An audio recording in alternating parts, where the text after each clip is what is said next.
Semua tentang hari ini,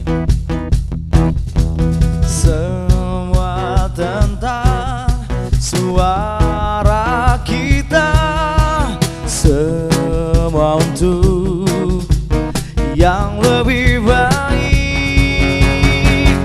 Temukan informasi terpercaya, bagian aspirasi kita semua. Topik hangat hari ini dan semua solusi suguhan kita di tanggapan publik.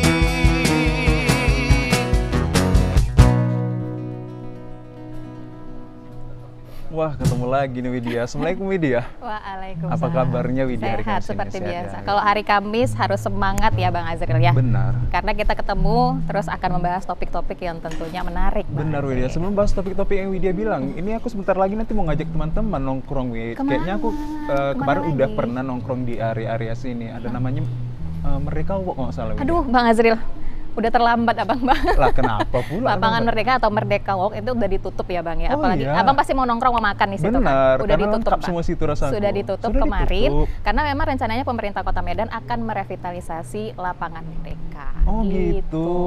Berbicara tentang revitalisasi, berarti ada satu acuan treatment, baik itu dia proses ataupun cara untuk menghidupkan lagi suatu objek yang kurang berdaya menjadi lebih berdaya lagi berikut sentuhan dinamika ataupun sentuhan estetikanya, agar yang berdaya kemudian itu menjadi memberikan bermanfaat lebih kepada hal-hal yang terkait di situ, Betul. baik objeknya ataupun manusianya yang ada di situ. Betul. Widya. Apalagi lapangan Merdeka ini kan ikonnya Kota Medan ya Oh, Bang gitu, Azril. Widya. Pokoknya kalau udah ke Medan nggak lengkap kalau nggak mainnya ke lapangan Merdeka. Sayang kali sih Widya, aku udah nggak bisa lagi ke sana. Iya, tapi nanti kalau udah direvitalisasi bisa lah Bang Azril main. Tapi mungkin agak nunggu berapa lama gitu ya Bang Azril. Atau nanti ada pembatasan kegiatan hanya untuk sebagai cagar budaya aja nanti Widya. Mungkin nanti akan kita cari tahu lebih lanjut bersama dengan dua orang narasumber kita Baiklah, yang Widya. ahli-ahli ya Bang Baiklah, Widya. Azril ya. Kalau kita dua aja bincang kayaknya nggak enak ya. Iya, apalagi Langsung sama aja Bang ya. Ivan nggak enak juga kayaknya ya.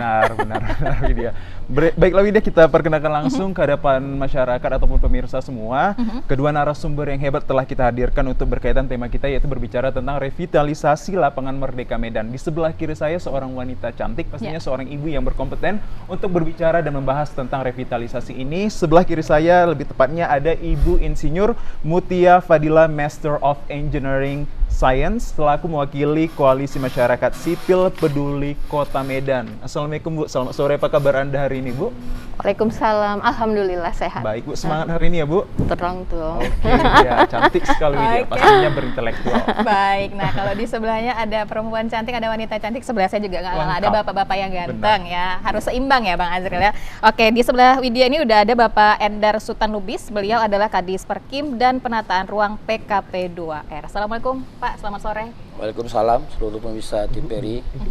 Oke, untuk soal revitalisasi ini ya Pak, persiapannya sudah cukup matang ya kira-kira ya, walaupun memang pengerjaan proyeknya belum dimulai begitu Pak Endar. Ya, terima kasih. Sebelumnya mungkin saya harus sampaikan dulu visi misi Bapak Wali Kota Medan, terkhusus dalam membangun Kota Medan, bahwa Pak Wali Kota Medan Muhammad Bobi Habib Nasution SMM memiliki visi terwujudnya masyarakat Kota Medan yang berkah, maju dan kondusif, dengan beberapa prioritas antara lain adalah infrastruktur dan penataan cagar budaya. Nah, dalam hal revitalisasi lapangan Merdeka ini, Bapak Wali Kota punya program yang kita kenal dengan revitalisasi lapangan Merdeka. Nah, semangatnya adalah bagaimana lapangan Merdeka ini dikembalikan seperti fungsi awalnya, sejalan juga dengan aspirasi atau keinginan atau tuntutan masyarakat agar lapangan Merdeka dikembalikan seperti fungsi awal, yaitu antara lain fungsi ruang terbuka hijau dan ruang terbuka publik. Sehingga kita sudah merencanakan lebih dari setengah tahun untuk kegiatan ini, dan alhamdulillah kita sudah sampai kepada tahap pengadaan barang jasanya, dalam hal ini tender. Dan alhamdulillah dalam proses tender ini juga kita tidak ada kendala, dan tanggal 22 kemarin hari Rabu semalam itu sudah pengumuman siapa pemenang daripada proses tender daripada Revitalisasi Lapangan Merdeka ini. Sudah ada berarti ya, apa namanya, yang Sudah ada, kita masih menunggu di dalam proses pengadaan barang jasa ini kan ada masih masa sanggah. Jadi masa sanggah ini kalau saya nggak salah lebih kurang 4 hari. Oke, berarti nanti di sekitar tanggal 27 bisa diumumkan begitu Pak, siapa tender? Ya, sesuai schedule yang kita buat itu insya Allah di tanggal 27 Januari sudah bisa tanda tangan kontrak kerja. 27 Juni mungkin maksud? 27 Juni ya. Oke, Maaf. baik. Dan direncanakan awalnya kita akan mulai pekerjaan fisik 4 Juli. Tetapi karena kita rangkai dengan kegiatan Hari Keluarga Nasional yang kebetulan Kota Medan mendapat kepercayaan untuk menyelenggarakan, dan di sana kita mohonkan mungkin Bapak Presiden Republik Indonesia Pak Joko Widodo untuk bersedia peletakan batu pertamanya. Bukankah di jadwal sendiri tanggal 29 ya Pak? 29 Juni? Ya, awalnya tanggal 29 kita dapat informasi dari pemerintah pusat diundur menjadi tanggal 7 Juli. Oke, baik. Menyesuaikan dengan jadwal presiden. Begitu? Betul. Oke, baik. Baik, nah pemirsa mungkin di rumah sana sudah tadi dapat kaitan sedikit bahwa revitalisasi adalah berkaitan tentang adanya perubahan fisik ataupun estetika terhadap kawasan tersebut. Lantas dari Ibu Mutia sendiri melihat revitalisasi terhadap Lapangan Merdeka Medan ini sudah lambatkah atau memang pas momennya untuk hari ini? Dikarenakan kan kalau dibilang revitalisasi artinya yang belum berdaya ataupun kurang berdaya itu menjadi diberdayakan lagi untuk yang lebih bermanfaat. Bagaimana tanggapan Ibu sebenarnya? Sebelumnya kami mengucapkan terima kasih ya Pak kepada Pak Wali Kota yang telah menetapkan Lapangan Merdeka menjadi cagar budaya. Dan sebetulnya supaya masyarakat lebih tahu bahwa tuntutan kami melalui Citizen Law Suite di Pengadilan Negeri Medan, keputusannya adalah menetapkan Lapangan Merdeka menjadi cagar budaya. Dan kemudian Wali Kota banding, naik ke Pengadilan Tinggi, dan keputusan Pengadilan Tinggi menguatkan keputusan Pengadilan Negeri Medan tadi menjadi cagar budaya. Dan sesudah itu ketika proses banding, kemudian Wali Kota menetapkan menjadi cagar budaya bersama beberapa objek yang lain. Nah, tentunya kami sangat mengapresiasi ya. Kami koalisi ini 6 tahun. Oh, 6 tahun. 6 tahun lama, kita memulai bagaimana supaya Lapangan Merdeka ini merdeka ya, tidak diokupasi oleh siapapun. Dan akhirnya di tahun 2021 kami mengajukan gugatan itu karena melihat bahwa tidak ada tanda-tanda bahwa Lapangan Merdeka itu akan merdeka. Oke. Nah, kami maunya sih mengucapkan terima kasih bertemu dengan Pak Wali ya. Secara langsung. Ya, tapi setiap kita menuliskan secara resmi surat itu nggak pernah ditanggapin. Dan selalu ditanya urusan apa Lapangan Merdeka? Oh, nanti dulu gitu. Padahal koalisi ini terdiri dari lebih dari 100 individu dan asosiasi profesi. Jadi bukan koalisi, ini bentuknya cair ya, bukan LSM 1, 2, bukan. Di situ ada akademisi dan berbagai ahli dalam bidangnya. Nah, terkait revitalisasi, kami memang diundang. Koalisi diundang pada FGD yang ketiga, itu tanggal 26 Juni. Sayangnya, pemerintah kota ini tidak transparan terhadap publik. Lapangan Merdeka ini kan milik publik ya. Bukan ucuk-ucuk jadi saja. Nah, saya belajar Pak, bahwa kalau itu milik publik, harusnya ada publikasi ke publik, partisipasi publik dalam perencanaan. Dan kami melihat bahwa dalam siklus konstruksi, karena latar belakang saya konstruksi ya, siklus konstruksi itu kan ada tahapan. Ada tahapan yang disebut dengan initial development. Initial development itu ada inisiasi, ada feasibility study. Artinya apa? Ketika dia tidak layak, maka tidak dilanjutkan dengan DED, Benar. desain engineeringnya. Kemudian tidak dilanjutkan dengan konstruksi. Dan dalam siklus konstruksi akhirnya kan ada masa operasi. Nah, kami meminta pada saat itu mana TOR untuk perencana, TOR ini apa ini maksud Bu? term of reference, Oke. kerangka acuan untuk desainer.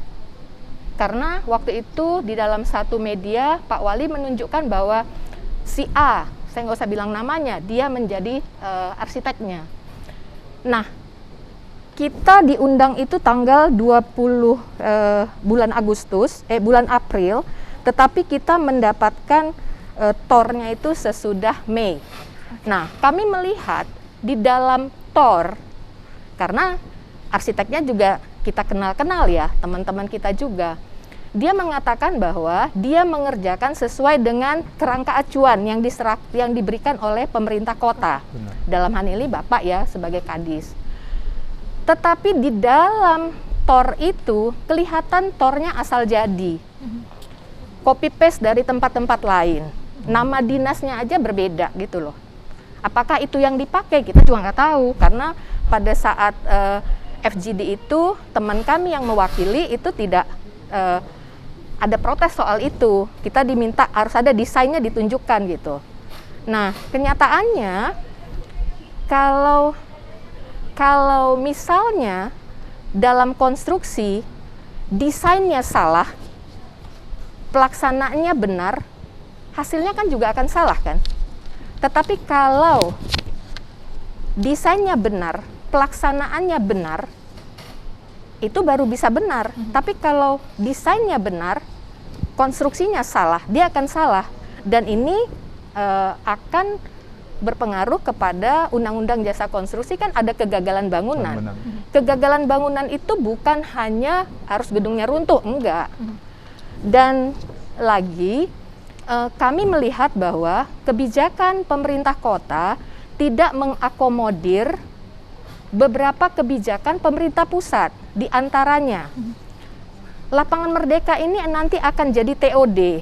Jadi artinya pemerintah pusat mengupayakan supaya warga tidak lagi memakai kendaraan umum ke pusat kota. Karena kan sudah ada Trans Mebidang, ada Trans itu. Nah, kalau kita lihat desainnya seperti apa sebenarnya gitu. Nah, yang menjadi sorotan kami adalah apakah mungkin ketika FGD pada yang FGD ketiga itu desainernya mengatakan bahwa DED itu masih sampai tanggal 26 Juni. Tetapi tadi Pak Kadis bilang tanggal 22 sudah selesai kan? Apakah boleh? Dan sebelumnya kita juga melihat ya, ketika tanah masih disengketakan, artinya kami melakukan citizen lawsuit. Oke. Tiba-tiba pemerintah kota memagar masif pagar-pagar besi itu tersebut, ya. dibuat pagar dinding ya, Ya. pagar dinding itu di arah ke parkir dan arah ke Merdeka Walk. Merdeka Walk. Dan itu dikunci. Nah, sekarang yang kami mau adalah desainnya dibuka ke publik, bukan hanya tampak depannya kelihatan wow keren, bukan itu kan. Tetapi apa yang mau dibuat di sana, partisipasi publik bagaimana. Dan Undang-Undang Cagar Budaya jelas. Mau diapakan? Ikutilah Undang-Undang Cagar Budaya, bukan menjadi bangunan yang masif. Dan juga Lapangan Merdeka itu kan fungsinya dulu, itu kan RTNH. Baru pada saat Perda yang terbaru dengan tata ruang, dia menjadi ruang terbuka hijau. Dan Lapangan Merdeka itu kan kita harapkan juga sebagai tempat titik kumpul kalau terjadi bencana di Medan. Baik. Kalau misalnya kita nggak punya lapangan yang terbuka, di mana kita mau ini kan? Kemudian yang harus kita lihat adalah cagar budaya itu kita melestarikan pohon trembesi. Trembesinya udah tinggal berapa itu sekarang? Dan itu pohon yang 140 tahun umurnya kan? Nah, jadi yang kami mintakan adalah bahwa kalaupun ini akan dilaksanakan dengan ditutupnya kita sangat lega ya. Ya. Artinya ada upaya untuk mengosongkan itu. Tetapi selanjutnya what next? Desainnya seperti apa gitu? Tidak ada partisipasi publik di sana. Adapun diundang orang yang nggak memahami itu gitu. Jadi kalau diundang masyarakat, kalau memahami konstruksi kan tentunya asosiasi profesi ya. Ada asosiasi, ada HAKI, himpunan ahli konstruksi. Nah, bangunan yang akan menjadi katanya sih di situ akan menjadi basement. Parking area. Kemudian yang menjadi pertanyaan, Pak Kadis juga menjelaskan ada di berita koran kemarin bahwa tenan yang berada di situ akan kembali. Nah, kalau kita lihat di TOR, di situ disebut UMKM. Apakah franchise dari internasional itu Yang akan berfungsi UMKM? lagi ya. Apakah itu UMKM? Nah, itu yang menjadi ini kita ya, concern kita gitu. Oke. Dan kami juga nggak ngerti kenapa kita selalu ditolak ya. Sepertinya kita bukan mau minta proyeknya, bukan. Walaupun di situ semua para ahli ya dalam bidangnya. Oke, baik, Ya. baik, Bu Mutia. Nah, ini kita langsung aja ke Pak Sultan kalau begitu. Ini Menanggapi. banyak memang Pak catatan dari Bu Mutia Fadila dari Koalisi Masyarakat Sipil Peduli Lapangan Merdeka begitu. Dari Pak Sultan begitu, seperti apa nih Pak tanggapannya? Ya, mungkin apa yang disampaikan Bu Mutia ya.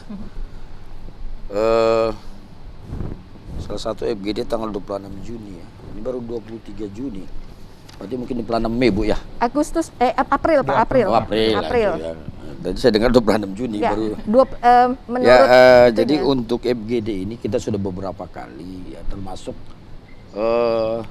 dari HAKI kita pernah juga ikutkan untuk FGD, dari IAI ya, Ikatan Arsitek Indonesia juga. Kemudian masyarakat terutama yang sekarang ada keterkaitan di situ juga sudah beberapa kali kita lakukan komunikasi. Dan kita libatkan juga dalam forum-forum diskusi ya, termasuk para pedagang buku dan juga pelaku usaha di Merdeka Walk. Bahwa untuk Lapangan Merdeka ini tentunya apa yang menjadi sasaran ataupun target dari pemerintah adalah untuk seperti di awal tadi saya sampaikan adalah untuk mengembalikan fungsinya sebagai tempat masyarakat beraktivitas, kemudian juga sebagai fungsi sejarah.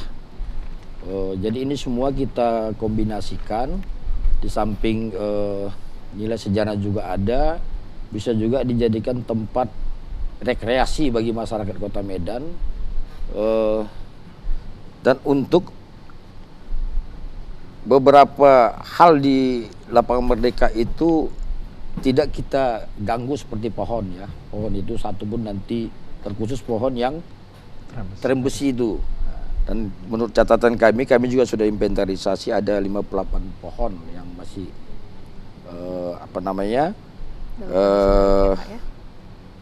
masih kondisi baik ya. Walaupun ada satu pohon itu sesuai dengan inventarisasi kami sudah ada keropos 50%. Mungkin ini nanti akan kami koordinasikan dengan pertamanan apakah masih bisa dipertahankan atau harus ditanam ulang atau direboisasi ya. Secara umum bahwa Lapangan Merdeka itu nanti konsepnya di atas permukaan tidak ada lagi bangunan.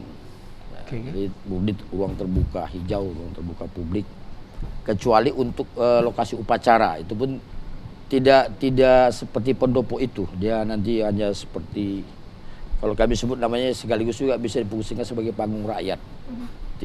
Tidak bangunan konstruksi permanen seperti itu.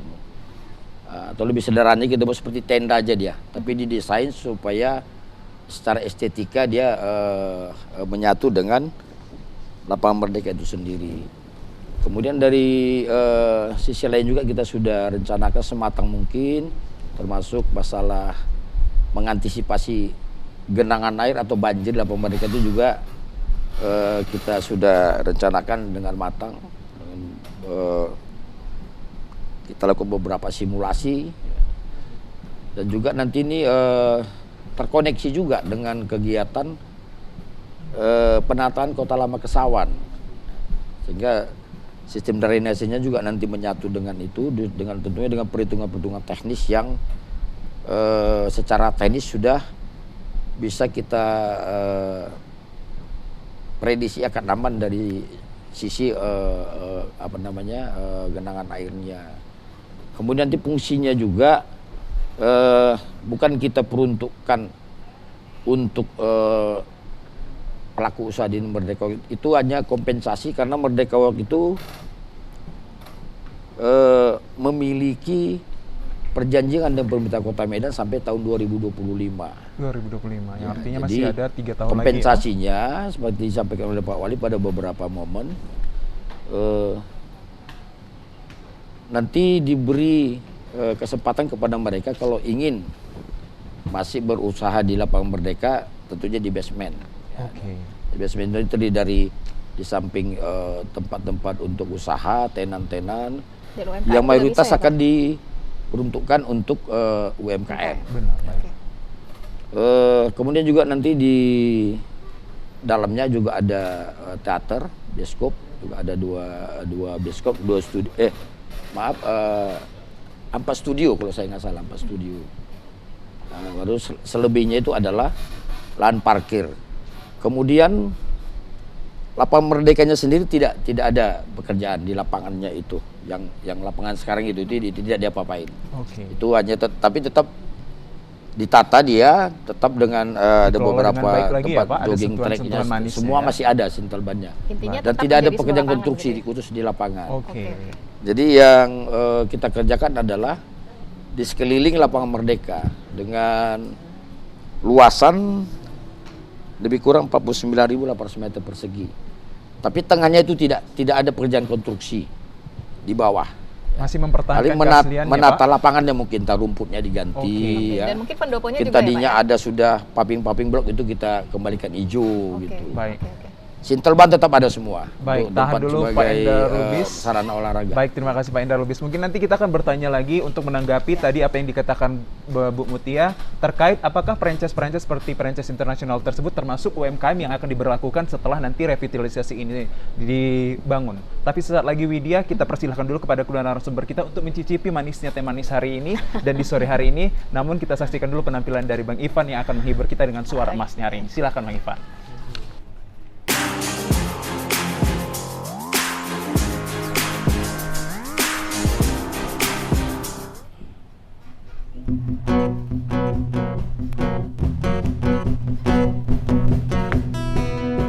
Semua tentang hari ini, semua tentang suara kita, semua untuk yang lebih baik. Temukan informasi terpercaya,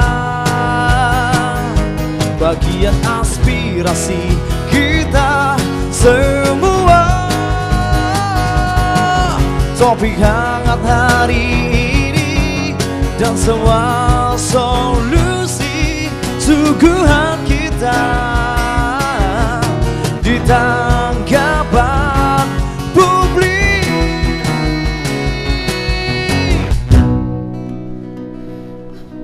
Oke. Masih hangat untuk berbincang ya Wid tentang Iya, Mas, revitalisasi lapangan Merdeka ini yang sangat kompleks erat kaitannya untuk dibahas hari ini. Oke, baik. Kalau gitu Widya masih ke Pak Sutan kalau begitu ya. Silakan, Ini Widya. kalau tadi melihat dari beberapa catatannya Bu Mutia Fadila begitu, yang menarik adalah mungkin masih banyak yang juga merasakan Pak bahwasannya kenapa pemerintah ini tidak transparan. Sebagai contohnya tadi dari catatan Bu Mutia juga saya bisa tangkap ya mengenai desain lapangan Merdeka yang baru, kemudian juga soal banyak mungkin pihak-pihak yang ingin tahu ataupun diundang juga oleh pemerintah Kota Medan, tapi mungkin pemerintah sedang sibuk sehingga mungkin tidak bisa menanggapi begitu ya, Bu Mutia dan juga Pak Sutan. Dan terkait juga mungkin soal Undang-Undang Cagar Budaya yang disinggung tadi Pak Sutan, ini nanti revitalisasi lapangan Merdeka seperti apa nanti kira-kira, apakah benar-benar akan tetap mematuhi dari Undang-Undang Cagar Budaya itu agar kemudian tidak lagi istilahnya mungkin tidak keluar dari Undang-Undang Cagar Budaya itu, Pak Sutan, seperti apa? Oke, ya, terima kasih. Tentunya semua aturan yang ada kita patuhi, ya, termasuk terkhususnya tentang cagar budaya. Bahkan beberapa kali kita expose tentang desain lapangan Merdeka ini, kita juga libatkan ahli cagar budaya, ya, TACB. Yang direkomendasikan oleh Dinas Kebudayaan. Nah, intinya semangatnya adalah bagaimana Pak Oli itu menginginkan bagaimana supaya lapangan Merdeka itu, dan sebagaimana saya sampaikan di awal, kembali ke fungsi awal gitu, sebagai ruang tempat masyarakat berkumpul ketika di hari libur, dan juga sekaligus juga dia bisa difungsikan kembali seperti fungsi sejarahnya sebagai tempat memperingati salah satunya peringatan proklamasi kemerdekaan Republik Indonesia gitu. Jadi memang kita desain semua itu diakomodir, masuk untuk tempat upacaranya, kemudian tempat bermain masyarakat ketika malam minggu atau malam libur, ya. Kemudian juga kita coba tampung juga bagaimana supaya UMKM kita itu bisa menempati tempat berusaha yang lebih modern, sehingga dia bisa juga menyesuaikan dengan usaha-usaha yang lebih dulu maju gitu. Tidak lagi ada supaya jangan lagi kesan kalau UMKM itu seperti kaki lima gitu. Jadi kita coba ajak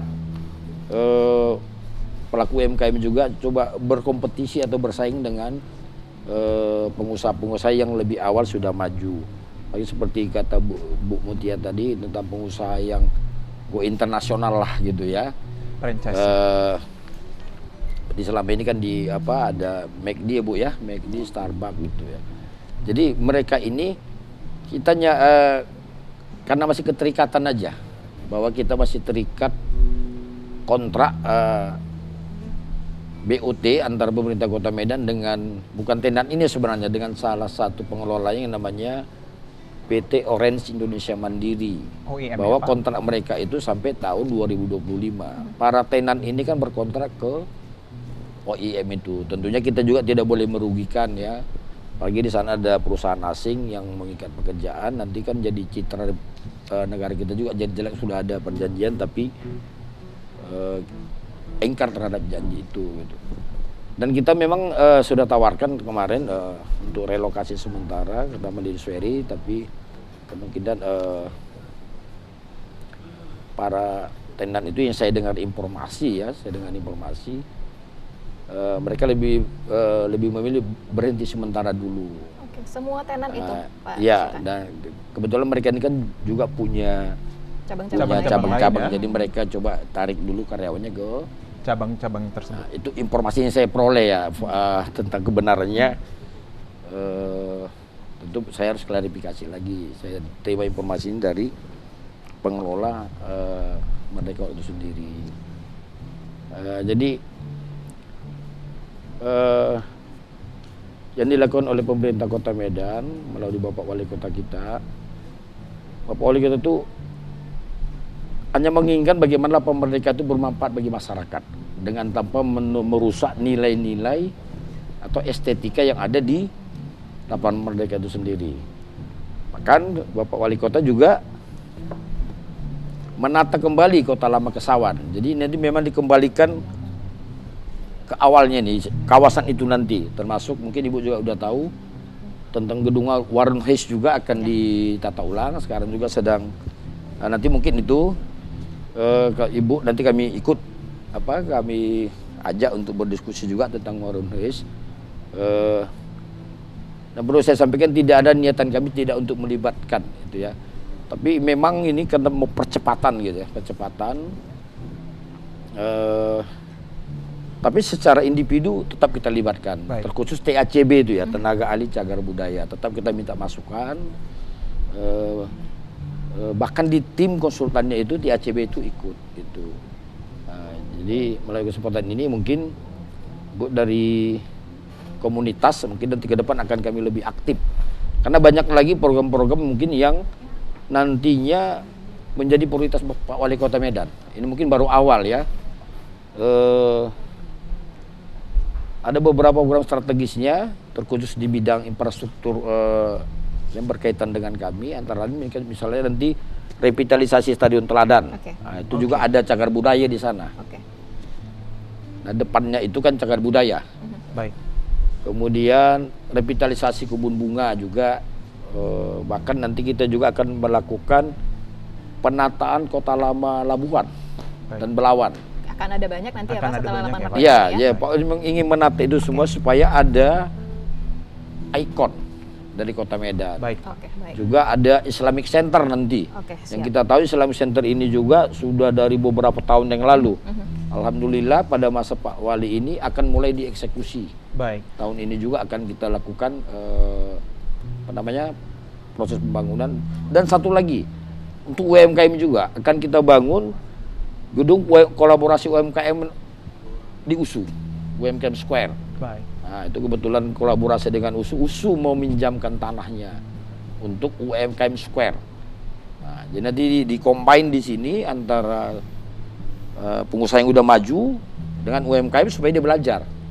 Nah, misalnya paling tidak masalah kenyamanan orang kalau ingin berbelanja tempatnya gitu kan.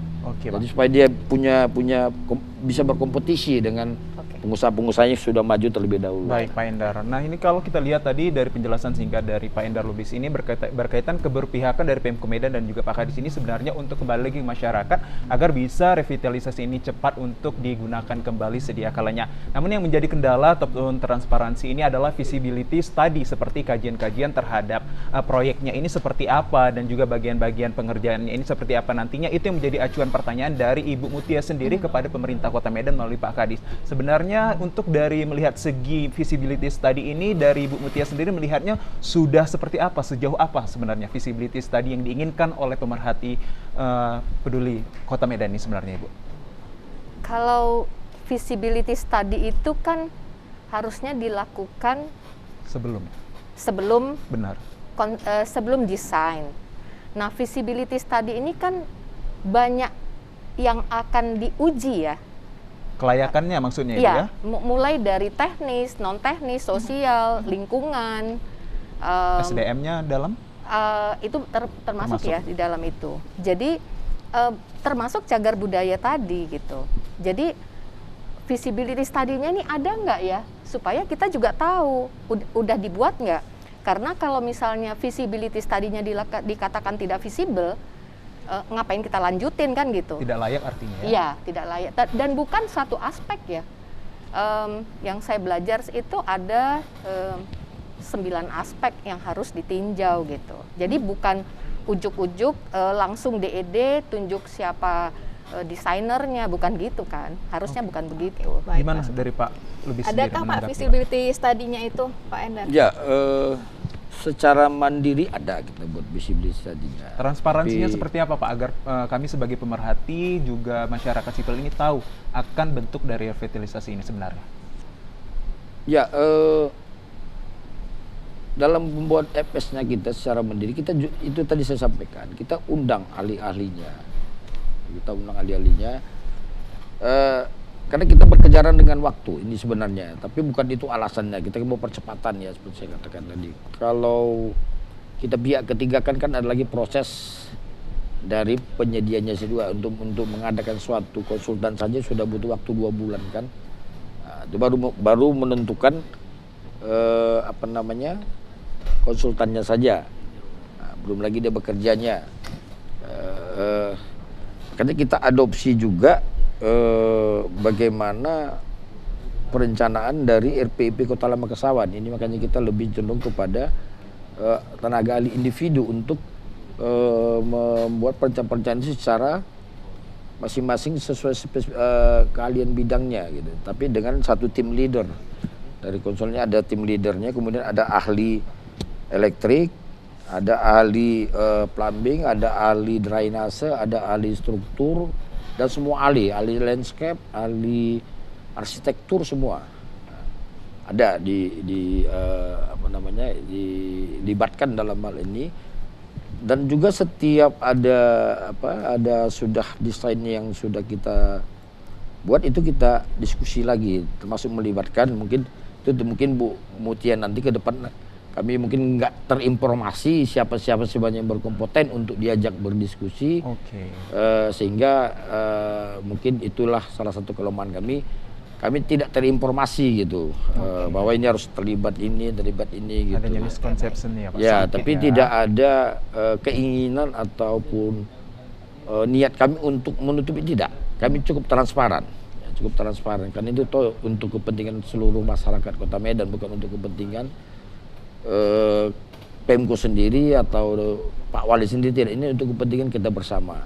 Tentunya kami siap, kami terbuka untuk menerima masukan-masukan. Seandainya masih ada kelemahan-kelemahan, ayo kita perbaiki bersama. Atau tujuan kita adalah satu, bagaimana Lapangan Merdeka ini bisa kembali seperti juga apa yang diinginkan oleh dari komunitas Bu Mutia ini, dikembalikan sebagaimana fungsi awalnya. Itu semangatnya sebenarnya. Oke, jadi kita tunggu nih ya sebenarnya Pak Sutan ya, bagaimana nanti komunikasinya dengan koalisi masyarakat sipil ya, peduli Lapangan Merdeka. Tentunya seperti tadi sudah sampaikan Pak Sutan juga, ini kan untuk masyarakat Kota Medan juga. Tentunya kita berharap ada transparansinya juga begitu ya Bu Mutia ya. Oke, Bang Aceh silakan. Nah, untuk berkaitan dengan visibilitas tadi ini pasti ada berkaitan tentang analisa dan juga identifikasi terhadap kekuatan dan juga kelemahan terhadap objek yang akan dibangun Pak terhadap revitalisasi ini. Seperti apa melalui perspektif Bapak terhadap kekuatan dan juga kelemahan, sehingga tidak nanti ujungnya dia tidak kategori sustainable growth lagi Pak. Itu sudah kita lakukan semua. Tidak mungkinlah bangunan sebesar ini kemudian tidak dilakukan kajian kajian teknis yang memenuhi standar. Standar teknis tentunya semua itu sudah dilakukan. Kajian teknis, survei teknis, pengujian tanah semua sudah dilakukan. Tidak mungkin program sebesar ini hal-hal seperti itu tidak dilakukan. Itu semua ada, semua ada, baik itu data teknisnya semua lengkap. Mungkin kedepannya tentu kami sudah dapat masukan ya dari Bu Mutia atau khususnya dari komunitas koalisi masyarakat sipil. Kedepannya kami akan secara aktif akan melibatkan, kami ikut sertakan bagaimana, karena ada lagi hal-hal yang ke depan ini yang juga akan berkaitan dengan komunitas masyarakat sipil Kota Medan. Oke, baik. Kalau dari Jadi sekali lagi saya sampaikan, tidak ada niatan pemerintah Kota Medan, khususnya Pak Wali, untuk tidak melibatkan seluruh masyarakat, ingin gitu. Tapi mungkin kondisi ini salah satunya memang percepatan sekaligus supaya bersamaan dengan kegiatan penataan Kota Lama Kesawan, supaya tidak terlalu lama masyarakat mengalami gangguan terhadap lalu lintas gitu. Kalau bisa segera sama-sama selesai, tentunya kan sudah lancar lagi dia. Baik. Karena kawasan Kota Kesawan itu sampai ke kantor pos itu ditata semua itu, termasuk jalannya, drainasenya, bahkan nanti semua utilitas itu ditempatkan di bawah tanah. Tidak ada lagi nanti kita lihat kabel di atas permukaan jalan, tidak ada lagi. Jadi total memang kawasan itu akan dilakukan penataan. Tapi di luar revitalisasi Lapangan Merdeka itu khusus sendiri, itu yang mengerjakan adalah Kementerian PUPR. Oke, baik. Bu Mutia, kalau tadi Pak Sutan juga sampaikan semua dimaksudkan agar untuk mempercepat begitu kan, bukan bermaksud untuk kemudian tidak melibatkan pihak lain. Nah, dari catatan Bu Mutia sendiri, ada mungkin lagi yang perlu untuk disampaikan juga Bu Mutia? Nah, kami minta Pak dari koalisi, bukan harus kita terlibat terus kita bagi-bagi proyek, bukan. Tetapi kami meminta bahwa ada tim yang bersidang untuk mereview apa yang akan dilakukan ke depan. Sebab kalau nanti jadi kegagalan bangunan, betapa ruginya kita. Itu kan 400 miliar tuh rencananya kan Pak. Kemudian yang perlu kita ingat juga Pak, bahwa di tempat kita bangunan yang di bawah tanah itu cenderung tidak sukses. Contohnya Pringgan, Pasar Pringgan, Pasar Petisah, dan Jakarta bisa kita lihat Pak, bangunan yang di bawah misalnya dulu Blok M. Tahun 80-an Blok M itu kita semua di atas, begitu dia di bawah itu jadi sepi. Nah, itulah makanya perlu visibility study, bukan hanya aspek teknis tapi aspek sosial dan sustainability-nya untuk ke depan. Nah, satu hal Pak yang mungkin kami titipkan kepada Bapak, bahwa tim TACB Kota Medan seharusnya mengajukan Lapangan Merdeka ini menjadi situs nasional melalui TACB provinsi. Nah, di nasional itu sudah lama menunggu bahwa Lapangan Merdeka itu merupakan sidik jari proklamasi, karena pengumuman kemerdekaan yang pertama di luar Jawa itu di Lapangan Merdeka gitu. Jadi kalau itu menjadi situs nasional Pak, situs proklamasi, cagar budaya, tentu efeknya adalah kita akan bisa banyak hal yang akan mendatangkan orang untuk datang ke Medan Pak. Benar, baik. Itu dia. Oke, baik, itu tadi catatan dari Bu Mutia begitu ya. Nah, kita ini Pak, kita berbincang udah hampir untuk 1 jam, yang artinya kita memiliki waktu singkat untuk mengakhiri perjumpaan kita pada hari ini. Yang saya dapat informasi bahwa konsep dari penerapan revitalisasi ini adalah HUL atau Historical Urban Landscape sendiri. Mengapa akhirnya memiliki tema yang seperti itu? Dan kalau saya lihat beberapa komponen terkait seperti itu yang memikirkan ataupun keberpihakannya kepada masyarakat ada seperti knowledge and planning, regulatory system, finance, and juga yang terakhir itu adalah community engagement-nya sendiri. Kalau dari masyarakatnya sendiri untuk tema kita historical urban landscape itu seperti apa Pak pada akhirnya memilih itu? Bisa singkat saja Pak Sultan? Ya, sebenarnya itu sebenarnya di awal sudah saya sampaikan tadi kan. Orientasi besarnya adalah bagaimana Lapangan Merdeka sebagai milik masyarakat Kota Medan, sebagai ikon masyarakat bagi masyarakat Kota Medan, bisa dikembalikan sebagai tempat yang sangat bersejarah.